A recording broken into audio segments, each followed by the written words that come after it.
Hello, everybody. Today we're going to dive deep into post-war Japan through Haruki Murakami's novel South of the Border, West of the Sun. So, I was listening to this book every time I went out with my dog, and just yesterday I decided to just finish the whole book, and because as always, Murakami's writing style is so encapsulating that you just have to see what's gonna happen next. Uh, so today, exactly, I'm gonna break down the summary, character analysis, and themes, and then give my overall opinion of the book. Let's get to it. So, and as a summary, this is about a guy named Hajime. Uh, it's from a first-person perspective, where he describes stuff that happened to him in the past. So he kind of summarizes first his early early childhood, teenage years, 20s, and then the real story really happens in his 30s then. So the thing is that the events that happen in his childhood connect to his adult life. So let's get to it. So he notes that he is an only child, and that is quite special in Japan in that time, because everyone has several children. So that's one thing. There wasn't many only children around. So when he was 12 years old, Shimamoto, another only child, they had a special bond together. And but you know how it is. Life goes on, and they separate because they move schools and stuff like this. Then in high school, he was together with some girl that he liked, that they talked a lot with, but then he cheated on her with her cousin because her cousin was an only child. So then,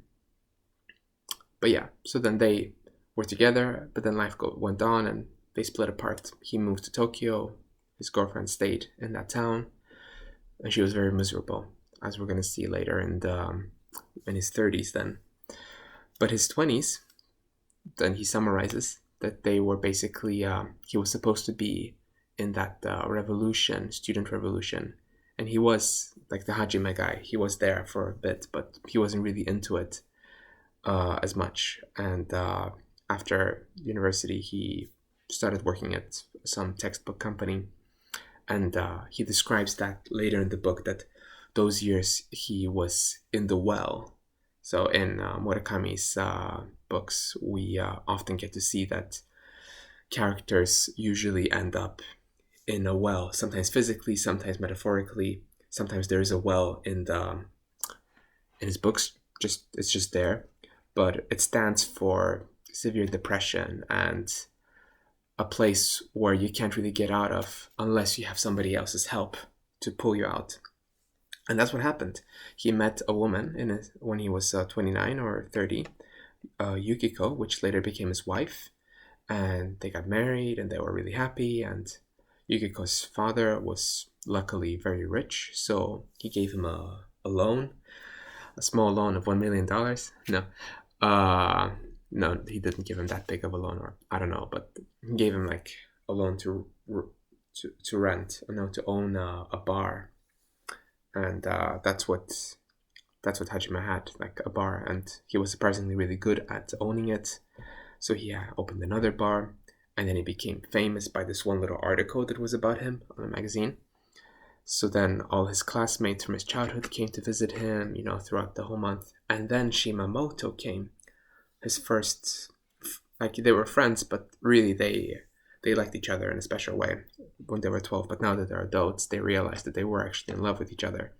So Shimamoto appears when he's 36, and things fall out of balance for him. So he knew from his life that, okay, people come and they go, and now he had this thing with Yukiko, his wife, and he knows it's so good, and he's afraid that it's going to disappear sooner or later, like there will be an end, because that's his experience. And because Shimamoto came, he immediately thought, okay, the end is near, like it's the beginning of the end, basically. And yeah, so she was coming around in the bar, they were talking.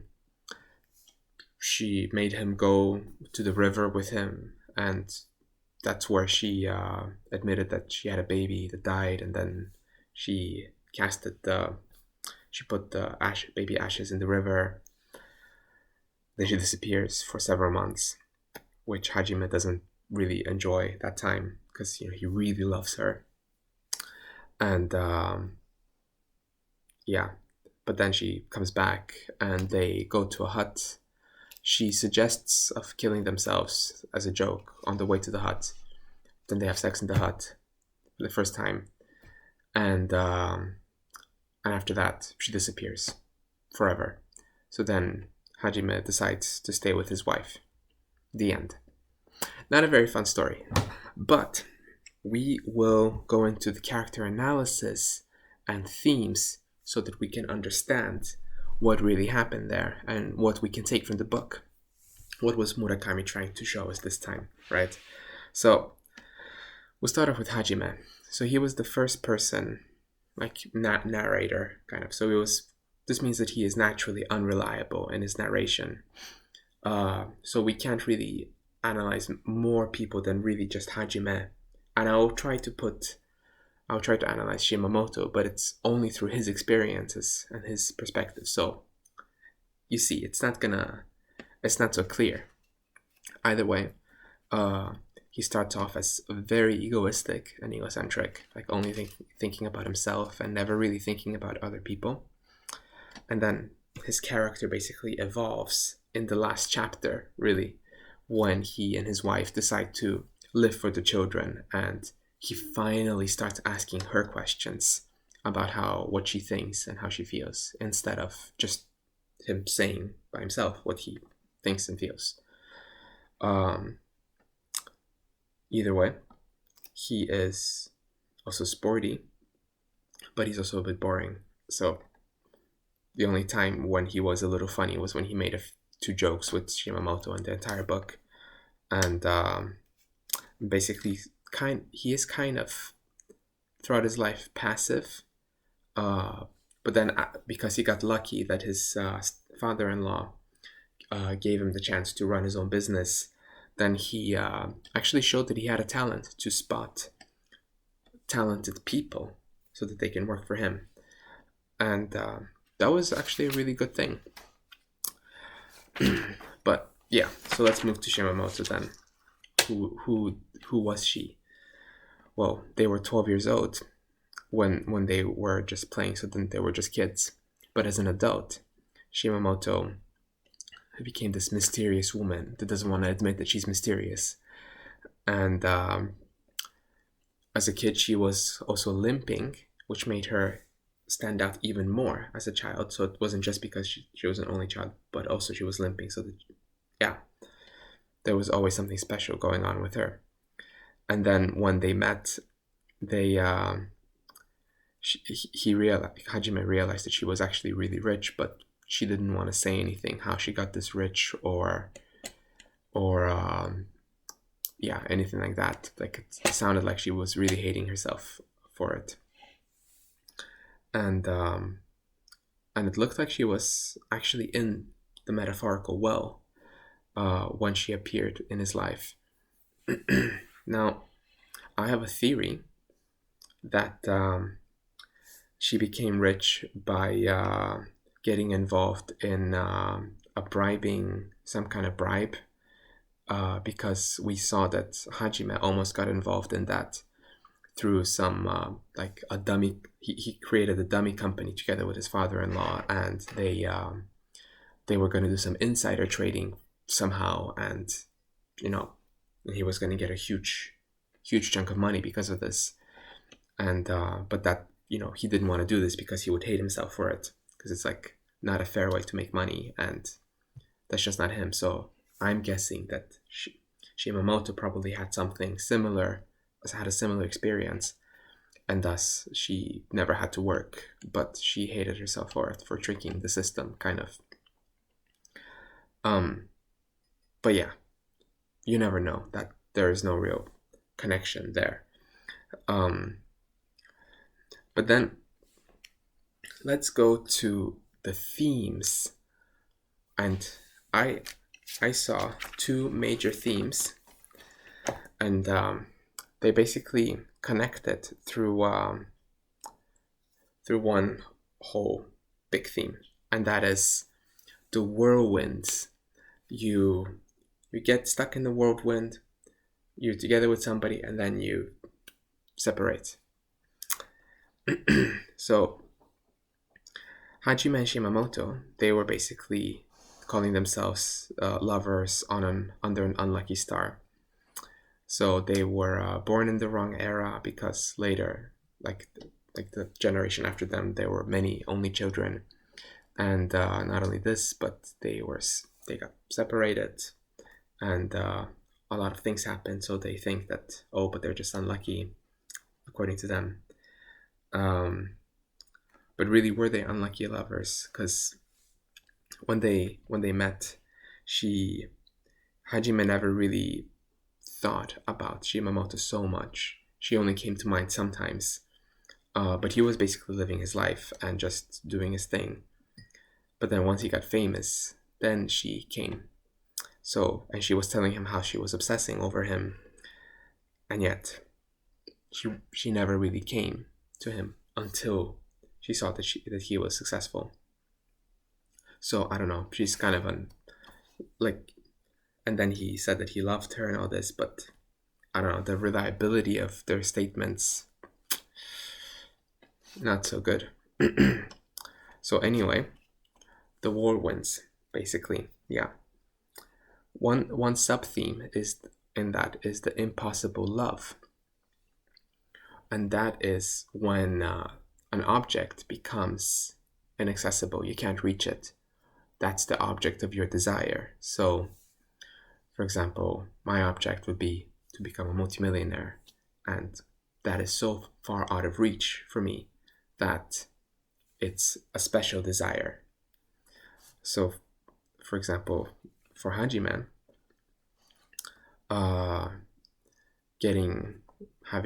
making love with Shimamoto, it's something that was almost inaccessible. Like, they barely touched. This one time they touched was when they were 12 years old, and they held hands, and that was basically it. For him, that was a whirlwind. And then, so that's why I think that his love was so huge, because it was so not really platonic, but unphysical. The desire to be physical was that much bigger. And then once they actually had sex, and he slept, she disappeared. So once he reached the desire, she disappeared. So then, what was the point, really? It has always been impossible to get that kind of love from her. So in a sense, yes, they were unlucky lovers by the way things developed in his 30s. The next thing with this whirlwind theory is the dissolution of reality. So, for example, you have your little illusion, whirlwind comes, you're disillusioned. Okay, so for example, Hajime went from being a dreamer to a nihilist to something else. So he started with his bar. He had these illusions, like, okay, the bar is going to look like this. This is going to be a safe space for people that want to escape their reality. It's a nice thing. But then when Shimamoto disappears for a few months, he realizes all of this is just for show. There is no real meaning in this. And he keeps remembering what his friend told him about this, that the universe is basically a desert, and the scorpion eats something, but then the lizard eats the scorpion, and then the bird eats the lizard, but in the end they all die, and there are many different ways to live, but then there are many different ways to die. So we get to see this as it was kind of like a foreshadowing of what was going to happen when his friend told him this, and then later in the years we saw that actually it was Hajime that kind of kind of ruined this one, his girlfriend in his teenage years, Izumi, by cheating on her. So she was basically scarred for life because of this. But then, and he would continue to cheat on his girlfriends in his 20s. So he was kind of like the lizard, and they were the scorpions, I guess. But then came the bird and ate him, which is the bird is Shimamoto. So she kind of like, even though Hajime was on the top of his game, owning 2 bars, super successful in his business, super happy with his wife, he could still be swept away by the whirlwinds of Shimamoto. So basically, yeah, and then she died. And then he realized that Yukiko, his wife, was also thinking about committing suicide. And then, so he saw that, like, oh shit, the whirlwinds, I have to end this. So instead of just letting things be, he decided, instead of just thinking nihilistically, he wanted to do something else. So he decided, okay, let's live for our kids at least. And Yukiko agreed. So, yeah, pretty hard stuff. And another thing with the whirlwinds, the last example, is that some things just can't go back to the way they were. So after the whirlwind, you can't go back there. And that's whenever they had conversations, like Hajime and Shimamoto, they were always like, oh, if only I was 16 again. Impossible. Or like, oh, if only, we talked to each other a bit more. Coulda, shoulda, woulda, I would say. And then there's another example, thematically, where the father-in-law kind of like invites Hajime for lunch, and then he's like, oh, I used to cheat on my wife too. And, Hajime's like, oh, okay. And then he's like, but I always had a rule, always come back before 2 a.m. So basically later in the chapters, when Hajime drove with Shimamoto, he called his wife and he said that he would stay over in this one hut, so past 2 a.m. So you see, he passed the line of no return, and he created a whirlwind for Yukiko, but a bad one. So that's why she was really considering taking her own life, because their relationship was all she had. And yeah, now that I'm saying this, I realize just how much drama this book has. And but it's written in such a calm way, almost. But that's just Murakami style. He always likes to show but not tell. And that's, I give him credit for that. So overall, as a conclusion, I think this is a good read, especially if you're just walking out with your dog and you want to hear a story. But I don't think it's one of Murakami's best. Sure, the many things that were characterized, that are components of his book were there, like, the well and the mysterious girl and the first-person narrator who evolves more or less. But there was something missing, something that was there in Kafka on the Shore, for example, or in Norwegian Wood, or the Wind Up Bird Chronicles. Like, those books, they have like an extra layer of depth that this book just doesn't have. And but that's okay. It's still a good read. It's again called South of the Border, West of the Sun. There are many jazz songs referenced to it. I found them all. Somebody put on YouTube, basically, a song collection of them. Very nice listen.